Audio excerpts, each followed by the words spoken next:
दोनों के लिए अलग अलग तरह का उपदेश हुआ कि नहीं हुआ? अब कोई कहे, अब जो आत्मा को मानने वाला है ना, उसको अगर मैं कहूँ यहाँ बैठ करके कि भाई ऐसी बात नहीं है, आपको मंदिर जाना चाहिए, रात्रि भोजन करना आपको शोभा नहीं देता, आप जैन कुल में जन्मे ना, आपको कंदमूल इत्यादि खाना शोभा नहीं देता। अब वो मुझसे कहे पंडित जी देखो आप कुछ नहीं समझते, हमने समय सार पढ़ा है, हम द्रव्य दृष्टि वाले जीव हैं, हम आलू भी खाएंगे और मोक्ष भी जाएंगे तो ऐसे जीव को आप समझा नहीं सकते, है ना। और अब मैंने ये बात उस व्यक्ति से कही कि नहीं ये करना चाहिए।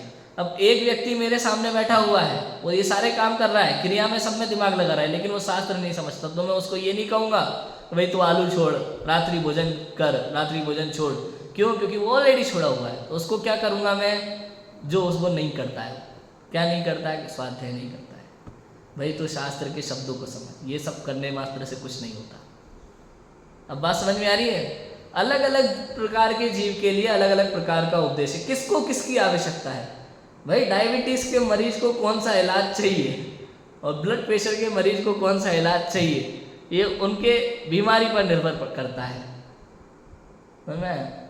अब इधर ये जो क्रिया सब कर रहा है, मैं उससे कहूँगा नहीं आत्मा को जाऊँ, अरे पंडित जी आप सब निश्चय वाले लोग हो, आपको आप बस इसी में लगे रहना, आप क्रिया कुछ करोगे नहीं, व्रत आदि कुछ करते नहीं हो, आत्मा आत्मा करते रहते हो। वो ये कहेंगे भाई ऐसा नहीं है, यहाँ दोनों बातों का बैलेंस चाहिए।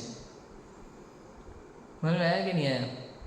तुम एक चीज को पकड़ करके बैठे हुए, तुम समझ नहीं पा रहे हो बात को, शास्त्र का उपदेश तुमने ठीक से नहीं समझा, समस्या ये हो गई है। इसलिए यहाँ पंडित टोडरमल जी उपदेश का स्वरूप लिख रहे हैं। अब बात समझ में आ रही है कि नहीं आ रही?